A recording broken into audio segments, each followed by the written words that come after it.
wabarakatuh. Perkenalkan, nama saya Eni Rohayati dari jurusan Manajemen Keuangan Syariah kelas 1B dengan NIM 504200033. Di sini saya akan mempresentasikan materi bahasa Indonesia mengenai paragraf. Pengertian paragraf. Jadi, yang dimaksud dengan paragraf adalah sebuah kumpulan kalimat yang saling berkaitan antar kalimat satu dengan kalimat lainnya. Paragraf juga disebut sebagai karangan singkat karena dalam bentuk tersebut penulis dapat menuangkan ide-ide sehingga membentuk suatu topik pembicaraan. Dalam paragraf terdiri dari seperangkat kalimat yang terdiri atas satu kalimat pokok dan beberapa kalimat penjelas lainnya. Paragraf biasanya cara penulisannya agak menjorok sedikit ke bagian dalam atau menggunakan garis baru. Nama lain dari paragraf adalah alinea. Itulah pengertian tentang paragraf. Unsur-unsur paragraf. Jadi paragraf memiliki unsur-unsur. Yang pertama, gagasan utama. Gagasan utama merupakan elemen paragraf yang berupa topik utama atau permasalahan yang dibahas dalam suatu paragraf. Yang kedua, kalimat utama. Kalimat yang berisi gagasan utama suatu paragraf. Yang ketiga, kalimat penjelas. Merupakan kalimat yang menjelaskan gagasan utama yang terkandung di dalam suatu kalimat utama. Yang keempat, transisi. Supaya menjadi sebuah paragraf yang padu, kalimat-kalimat di dalam paragraf harus disusun dengan menggunakan transisi atau konjungsi. Ada dua macam konjungsi yang biasa dipakai, yakni konjungsi antar kalimat dan konjungsi interkalimat. Konjungsi interkalimat yaitu kata sambung yang menghubungkan antara induk kalimat dengan anak kalimat. Contohnya yaitu dan, tetapi, karena, agar, dan lain sebagainya. Konjungsi antar kalimat yaitu sebuah konjungsi yang menghubungkan antar kalimat-kalimat yang ada di dalam paragraf. Contohnya, lagi pula, oleh karena itu, terlebih lagi, namun, di samping itu, dan lain sebagainya. Syarat-syarat paragraf. 1. Mengandung satu pikiran utama atau pokok. 2. Pikiran utama didukung oleh pikiran penjelasan, baik dengan penjelasan, uraian, maupun contoh-contoh.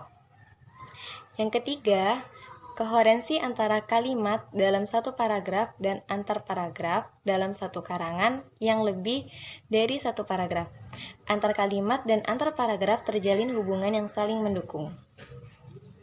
Yang keempat, unity, atau karangan memiliki satu kesatuan yang padu. Yang kelima, semantis, harmonis, gramatis, dan formatif. Fungsi-fungsi paragraf. Paragraf mempunyai berbagai macam fungsi, diantaranya sebagai berikut. 1. Paragraf dalam sebuah kalimat dapat menjadi penghantar sebuah ide-ide isi kalimat dan kalimat penutup pada tulisan yang dibuat oleh penulis. Yang kedua, mencurahkan suatu perasaan dan pemikiran penulis dalam sebuah karya atau kalimat dalam bentuk tulisan yang dibuat secara logis dan dapat diterima oleh pembaca. Yang ketiga, paragraf dapat membantu pembaca untuk memahami segala sesuatu mengenai isi dan topik dalam sebuah tulisan. Yang keempat, memudahkan penulis untuk menyusun ide-ide tentang tulisan yang akan dibuatnya. Yang kelima, dapat membantu penulis dalam mengembangkan gagasan-gagasan atau ide dari segala sesuatu yang berhubungan dengan topik yang ingin ditulis menjadi sebuah karya tulis. Ciri-ciri paragraf. Selain memiliki fungsi, paragraf juga memiliki ciri-ciri sebagai berikut. 1. Pada kalimat pertama atau utama, paragraf harus masuk agak ke dalam dengan beberapa ketukan spasi. Ketukan spasi dalam paragraf sekitar 5 ketukan. Biasanya ketukan 5 spasi ini digunakan untuk jenis kalimat atau karangan yang biasa. Yang kedua, Paragraf biasanya digunakan sebagai pikiran utama dalam sebuah kalimat atau topik yang telah ditentukan oleh penulis. Yang ketiga, kalimat topik dan kalimat pengembang dalam paragraf memiliki fungsi dalam penulisan di mana fungsi tersebut dapat menjelaskan atau menerangkan pikiran utama dari penulis dalam menuliskan sebuah karya atau karangan dalam sebuah kalimat topik. Yang keempat, selain itu, pada poin keempat, paragraf juga memakai sebuah kalimat penjelas dalam tulisan, di mana kalimat penjelas tersebut berisikan tentang kedetailan dari kalimat topik. Paragraf memang bukan kumpulan dari kalimat topik, tetapi paragraf di sini berisi beberapa kalimat penjelas dan hanya ada satu topik kalimat. Jenis-jenis paragraf. Jenis-jenis paragraf berdasarkan fungsinya dibagi menjadi 4. Yang pertama, paragraf pembuka.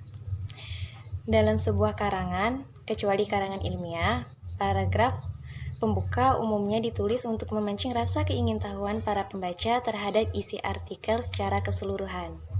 Yang kedua, paragraf isi. Paragraf isi berisi bagian-bagian pokok dalam suatu karangan. Yang ketiga, paragraf penutup.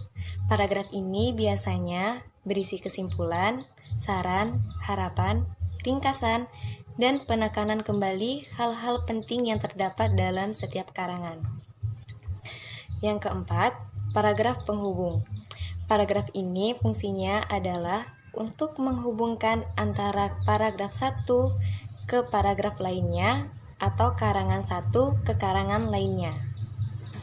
Jenis-jenis paragraf berdasarkan letak gagasan utama dibagi menjadi 4. Yang pertama, paragraf deduktif. Paragraf deduktif adalah paragraf yang letak gagasan utamanya terletak di awal paragraf. Yang kedua, paragraf induktif. Paragraf induktif adalah paragraf yang letak gagasan utamanya berada di akhir paragraf. Yang ketiga, paragraf interaktif. Paragraf interaktif adalah paragraf yang letak gagasan utamanya berada di tengah paragraf. Yang keempat, paragraf campuran. Paragraf campuran adalah paragraf yang letak gagasan utamanya berada di akhir dan juga di awal paragraf. Jenis-jenis paragraf berdasarkan isinya dapat dibagi menjadi 5. Yang pertama, paragraf eksposisi. Paragraf eksposisi adalah paragraf yang isinya bertujuan untuk memberikan penjelasan atau pengertian secara singkat dan padat.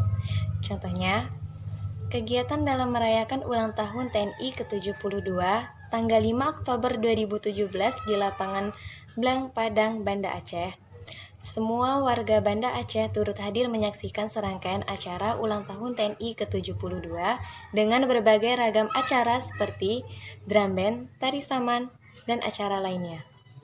Yang kedua, paragraf deskripsi. Paragraf deskripsi adalah suatu kalimat yang memaparkan isi gambaran pada suatu keadaan atau sebuah peristiwa yang bentuk tulisan sehingga pembaca seolah-olah dapat melihat, mendengar, merasakan, serta mengalami peristiwa tersebut. Contohnya, saat brownies coklat buatan ibuku dihidangkan untukku, wangi brownies coklatnya langsung tercium enak oleh hidungku. Saat aku mencoba memakannya, bentuk dan rasa manisnya langsung membuat lidahku bergoyang. Sungguh, ibuku sangat pandai sekali membuat brownies coklat ini. Yang ketiga, paragraf persuasi.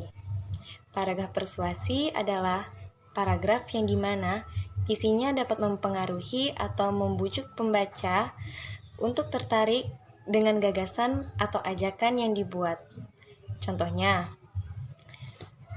membaca memang merupakan faktor penting dalam menguasai berbagai ilmu pengetahuan.